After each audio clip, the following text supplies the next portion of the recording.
धनुष की प्रत्यंचा टूट गई है बृहन्नला।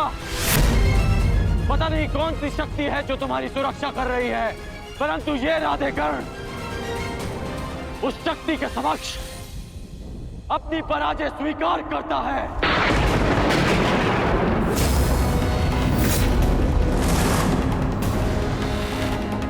क्षमा कीजिएगा युवराज, परंतु मैंने आपको अपना दिया वचन और हस्तिनापुर के लिए अपना उत्तरदायित्व पूर्ण करने का प्रयास किया, परंतु प्रारब्ध ने मेरा साथ नहीं दिया।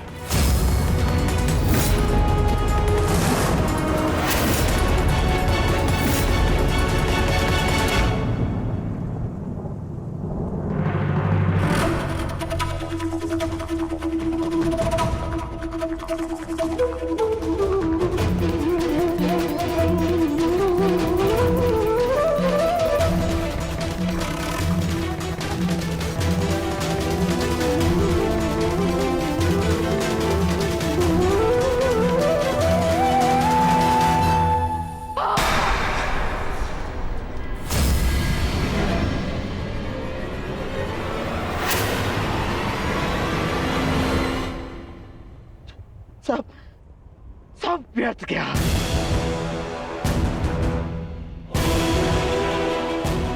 इतना परिश्रम, इतनी योजना, सब व्यर्थ गया। सब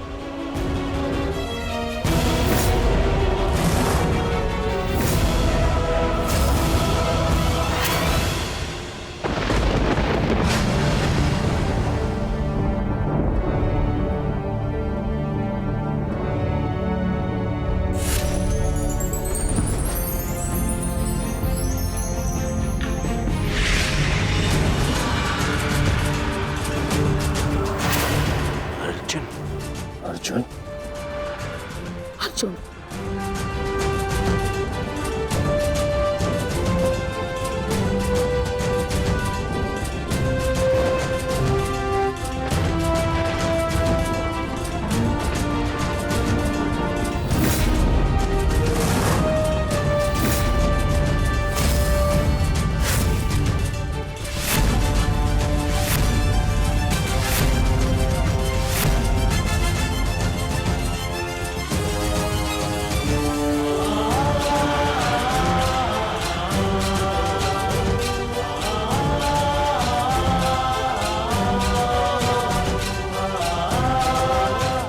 अज्ञातवास पूर्ण हुआ ज्येष्ठ।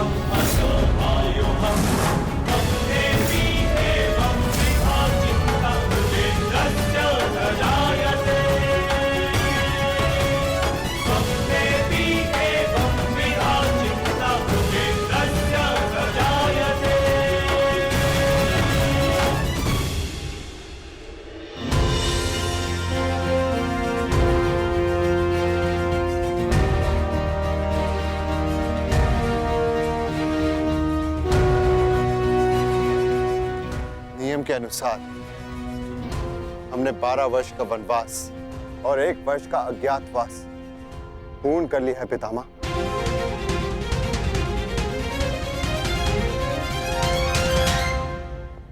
आपसे यह आशा नहीं थी धर्मराज कि आप असत्य भाषण करेंगे।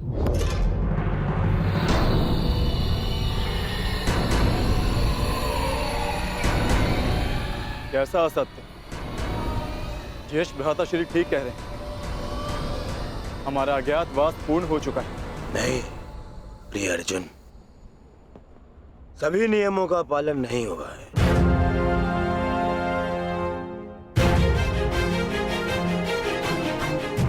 कैसे नहीं हुआ? 13वें वर्ष में हमें कोई पहचान ना सके, यही नियम था। हाँ,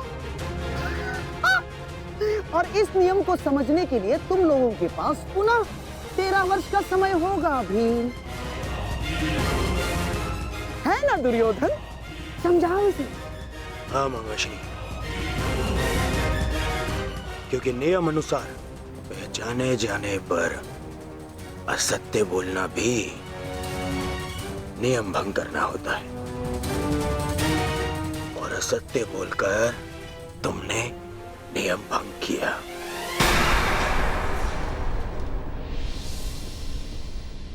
क्या सत्य कहा हमने?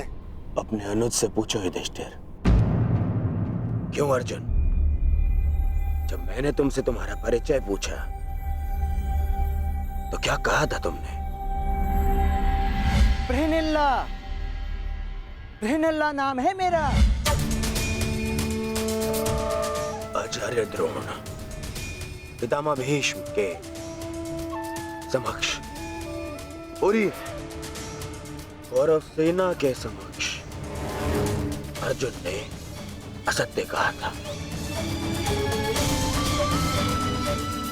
अपना नाम बृहनला बताया था, अपने आप को किन्नर बताया था।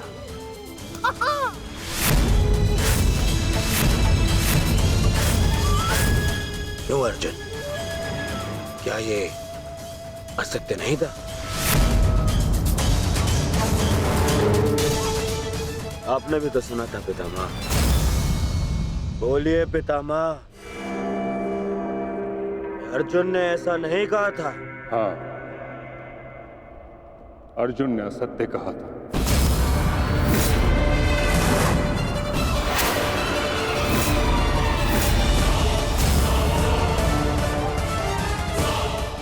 और अर्जुन ने अपना नाम बृहनला बताया था, और वो ही बृहनला अर्जुन बन के सामने खड़ा है।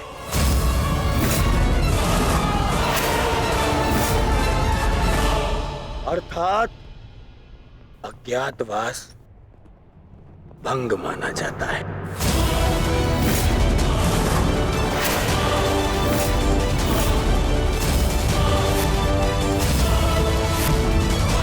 आओ पांडवों, वापस वन में जाओ और योजना बनाओ कि अगली बार 12 वर्ष के पश्चात अज्ञातवास में कैसे पकड़े ना जाओ। हैं? जाओ। जाओ जाओ जाओ। नहीं दुर्योधन, अज्ञातवास भंग नहीं हुआ है दुर्योधन।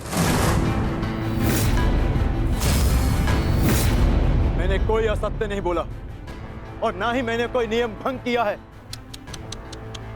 जो तुम्हारे समक्ष खड़ा है वो अर्जुन है, पुरुष है, परंतु जिससे तुम्हारी सेना युद्ध कर रही थी वो बृहनला थी, एक किन्नर। देव अप्सरा देवी उर्वशी ने मुझे शाप दिया था, इसलिए 1 वर्ष तक मुझे किन्नर बनकर रहना पड़ा। परंतु आज सूर्यास्त के पश्चात वो शाप पूर्ण हुआ। अब मुझे अपना वास्तविक रूप प्राप्त हुआ। अब आप बताइए पितामह, क्या मैंने असत्य कहा? क्या अज्ञातवास भंग हुआ? नहीं अर्जुन, तुमने कोई असत्य नहीं कहा और ना ही तुम्हारा अज्ञातवास भंग हुआ।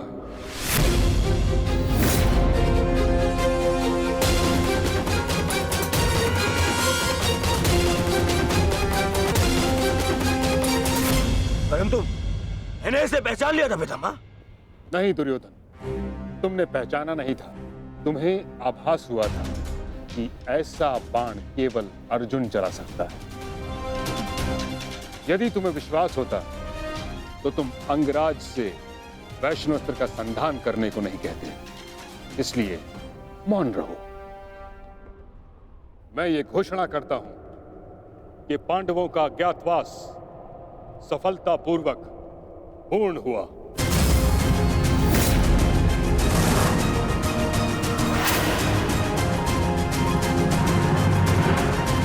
नहीं, नहीं, नहीं मानता मैं। न ही इनका अज्ञातवास पूर्ण हुआ है और न ही मैंने इनका राज्य लौटाऊंगा। अब जो भी निर्णय होगा वो युद्ध से होगा।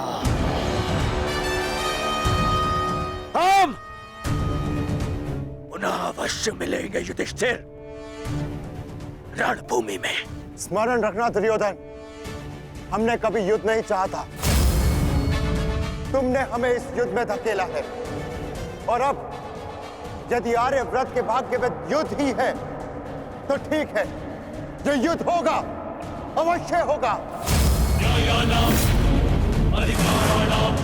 यदि न्याय और नीति के लिए हम वनवास भोग सकते हैं तो न्याय की स्थापना के लिए हम युद्ध भी अवश्य कर सकते हैं।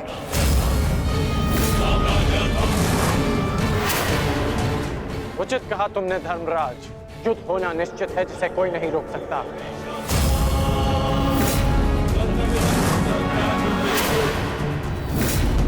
अज्ञातवास पूर्ण होने का सुख कुछ ही दिनों तक रहेगा धर्मराज। हमने भी इन 13 वर्षों को यूं ही नहीं काटा है कर्ण। जानता हूं, परंतु आप ये नहीं जानते कि इन 13 वर्षों के समाप्त होने की प्रतीक्षा आपसे अधिक मैंने की है। हर पल मैंने युद्ध की तैयारी की है धर्मराज।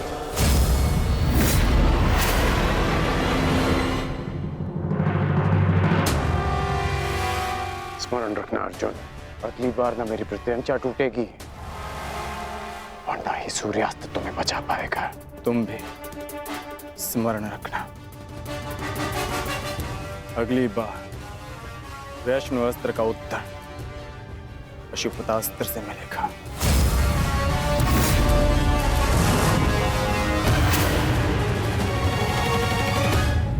समझ में नहीं आता युधिष्ठिर, मैं किन शब्दों में आपका धन्यवाद करूं। आप पांचों ने ना केवल मेरी, मेरे परिवार की, अपितु मेरी प्रजा की भी रक्षा की है। आभार की आवश्यकता नहीं है महाराज, क्योंकि हम स्वयं आपके उपकारों के तले दबे हैं। यदि विराट नगर ने हमें शरण न दी होती तो हम फिर से 12 वर्ष का वनवास भोग रहे होते। सम्राट, समझ नहीं आता कि आपका ये ऋण कैसे चुकाऊंगा मैं। जीवन भर भी आपके चरणों में सेवा करूं, ये ऋण नहीं उतार पाऊंगा मैं। ऋण उतारने के लिए चरणों पर गिरने की आवश्यकता नहीं है विराट राज।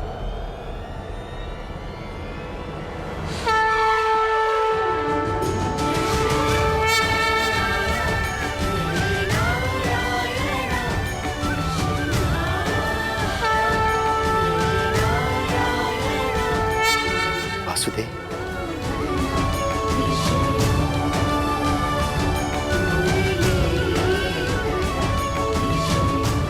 प्रणिपात वासुदेव। आपकी समस्या है कि आप पांडवों का ऋण कैसे चुकाएं, और उस समस्या का हल मेरे पास है विराट राज। तो आप ही बताइए वासुदेव, इस ऋण से कैसे मुक्त हो सकता हूं? क्या करूं कि ये मेरा मंतव्य पूर्ण हो? पांडवों का अज्ञातवास पूर्ण हुआ कैसे? कैसे? इसका अर्थ जानते हो शकुनी? इसका अर्थ यह है कि पांडव लौटेंगे और अपना अधिकार मांगेंगे।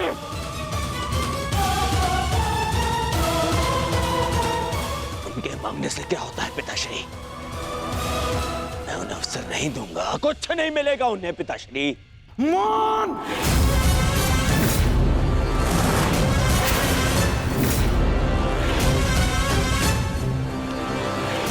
मान रहो दुर्योधन, मान।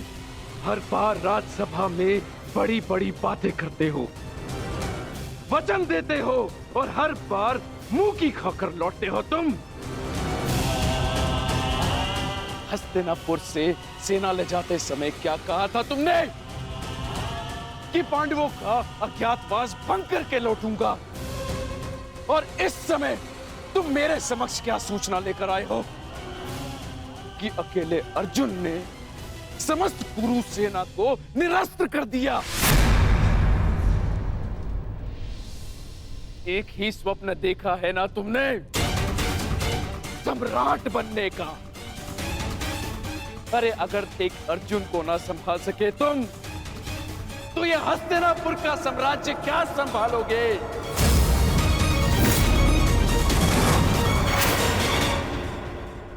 महाराज की जय हो। महाराज, विराटनगर से आपके लिए संदेश आया है।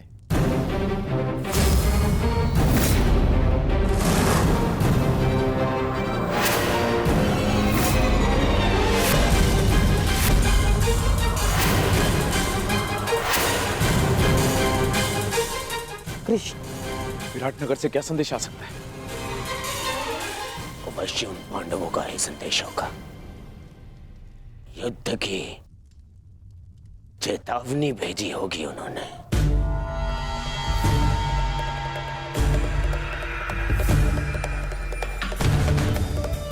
संदेशा पढ़ो शकुनी।